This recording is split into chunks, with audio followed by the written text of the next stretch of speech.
Boxing is an extreme sport if you look at how bloody things get sometimes, and that is exactly why many find boxers quite intimidating and daunting. But it's not just their skill in the ring that scares us. Recently, a renowned boxer was jailed because of a pretty serious abuse case. But how did it all go down? Stay tuned as we talk about Gervonta Davis being arrested on charges of battery causing bodily harm. Starting with what happened with Davis. The Broward County Sheriff's Office received a complaint that Gervonta Davis had been arrested this week for allegedly striking a lady with a fist-type slap on the right side of her head. The lady, whose name was withheld from the incident report to protect her privacy, is said to have had a minor abrasion to the inside of her right upper lip. According to the Broward County Sheriff's Office, the 135-pound boxer was taken into custody at 2:50 p.m. on Tuesday in Parkland, Florida, on a misdemeanor charge of battery inflicting bodily injury. On Twitter, Davis strongly refuted the accusations. He was taken into custody on a Tuesday in Parkland, Florida, and after posting a $1,000 bond, he was freed on Wednesday, according to ESPN. TMZ Sports published an audio recording of the lady calling 911 on Wednesday, in which she allegedly says Davis attacked her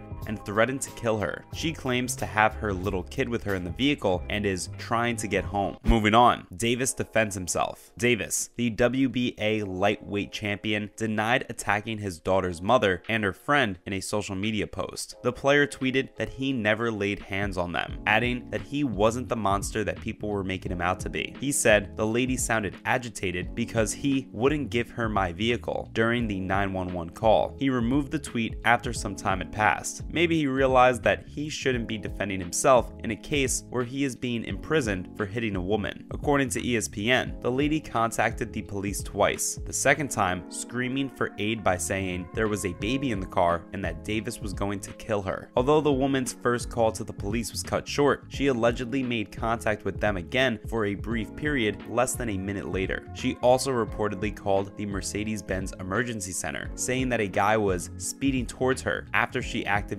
the car's emergency button. A misdemeanor charge of domestic violence known as battery inflicting bodily injury was filed against Davis. According to the reports, he wasn't high or drunk when he was picked up. Not to mention, this isn't the first time something like this has happened. The 28-year-old Davis has never lost in his professional boxing career. On January 7th, Davis is slated to fight Hector Luis Garcia on Showtime's Premier Boxing Champions pay-per-view event. The reported arrest may or may not influence the next battle. Showtime is investigating, and Davis's boxing promoter has not spoken to ESPN. The arrests Davis has racked up throughout the course of his career have been a major downer. In 2017, he was detained for serious violence. However, the accusations against him were eventually dismissed. In 2018, Davis was again detained for a brawl he started in the nation's capital. Davis was arrested in the year 2020 for suspected domestic abuse against his ex-girlfriend. In December, the court dismissed the charges against Davis. Moving on from that, let's go over other famous boxers who are in jail. First up, Diego Corrales. Diego Corrales fought as he lived. There are a lot of chaotic things in his past, including spousal abuse, motorbike accidents, and a brutal finish. Following a perfect 33-0 start to his professional career, Corrales was finally defeated in January of 2001 by Floyd Mayweather. It was the last battle he would have for 2 whole years. When Mayweather knocked him out, Corrales was already facing charges of domestic violence against his pregnant wife, Maria. With the help of a plea deal, he only had to spend 14 months in jail. With hard work and determination, Corrales was able to reclaim his lightweight title. He fought Cuban veteran Joel Casamayor twice in noteworthy bouts, and then had perhaps the greatest fight of all time against Jose Luis Castillo in 2005. Getting knocked out in the 10th round was his last triumph. On May 7th, 2007, precisely 2 years after his career-defining win against Castillo, Corrales was killed in a motorcycle accident in Las Vegas. Next, Avtandil Kurtsidis. Avtandil Kurtsidis, a former boxing champion from Georgia, was given a 10-year jail term for his role as the chief enforcer for an elite crime organization. In New York, a court found him guilty of racketeering and conspiracy to commit wire fraud. The prosecutor said the 38-year-old boxer had a major influence in a criminal organization operating in the Soviet Union. Kurtsidis, they said, had used violence to further the group's goals. The Shulaya enterprise, which included him and his cohorts, were accused of a wide range of crimes throughout the United States, including extortion, wire fraud, illegal gambling, and running a brothel in Brooklyn. A statement from the Department of Justice said that although the crew's primary base of operations was in New York, they also conducted businesses in other major U.S. cities and internationally. In accordance with authoritative sources, the vast majority of its members are from the former Soviet Union, with particularly strong links to Georgia, where the boxer was born. 2 separate attacks committed by Kurtzides were captured on camera, and the prosecution called him a heavyweight enforcer for the group's members and leadership. Also, in 2014, he was accused of kidnapping a software developer in Las Vegas as part of a complicated fraud operation involving the prediction of casino slot machine algorithms. The Georgian boxer received a 10-year federal prison term and 2 years of post-release monitoring. Kurtzides' reign of extortion and brutality has been terminated, U.S. Attorney Geoffrey Berman said in a statement. Moving on, Clifford Etienne. For his crimes, which included an attempt to kill 2 police officers, heavyweight boxer Clifford Etienne was given a term of a century and a half in jail. After breaking into a Baton Rouge check cashing facility and stealing more than $1,900 in March, Etienne was found guilty of attempted second-degree murder and many other offenses. He first attempted to hijack a car with 2 kids in it, then hijacking a second car with 2 kids in it, and finally crashed the second automobile. According to responding authorities, Etienne attempted to shoot at them, but his pistol jammed. The jury did not believe Etienne's defense team when they said he acted irrationally due to drug usage and brain trauma from boxing. Etienne was given a life sentence without the possibility of release by State District Judge Wilson Fields. Louisiana's former high school football star Etienne was released from prison in 1998 after spending 10 years for attempted armed robbery. His next career was as a professional boxer, where he earned the moniker Black Rhino. Etienne got a multi-fight contract with Showtime in 2001, but his career was cut short when he was knocked out by Mike Tyson in the first round in only 49 seconds. Etienne was refused a pardon by then Governor of Louisiana, Mike Foster, in January of 2004.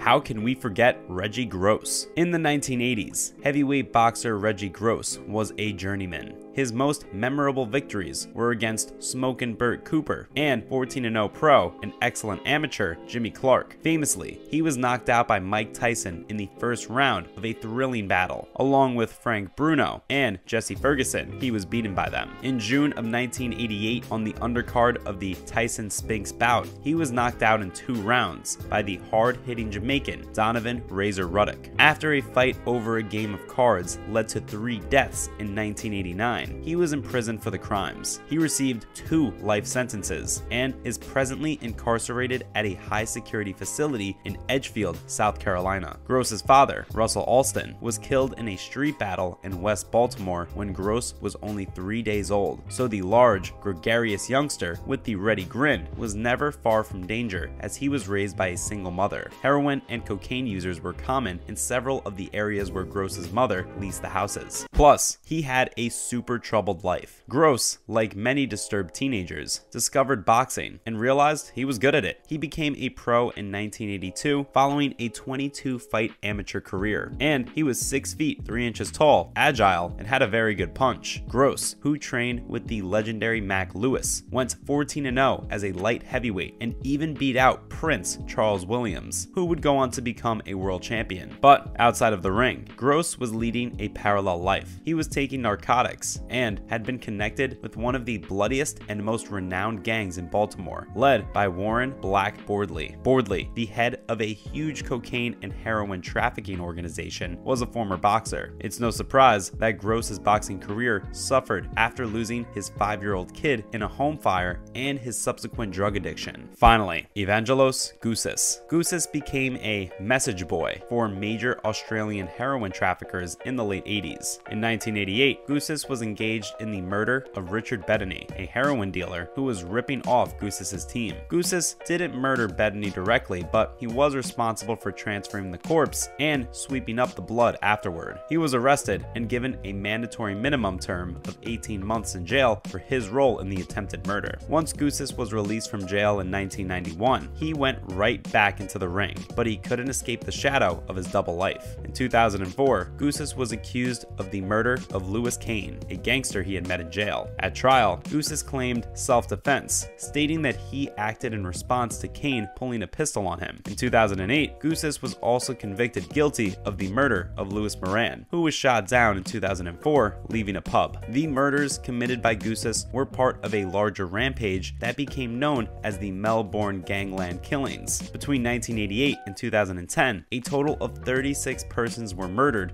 as a direct consequence of gang violence. After the Louis Moran case in 2008, he was sentenced to life in prison. He will need to spend a minimum of 30 years in jail before he's even capable of getting parole. That's a wrap for this video. So, what do you think about Davis's arrest? Let us know in the comments below. Make sure to give this video a thumbs up and subscribe to our channel for more videos like this. See you in the next one.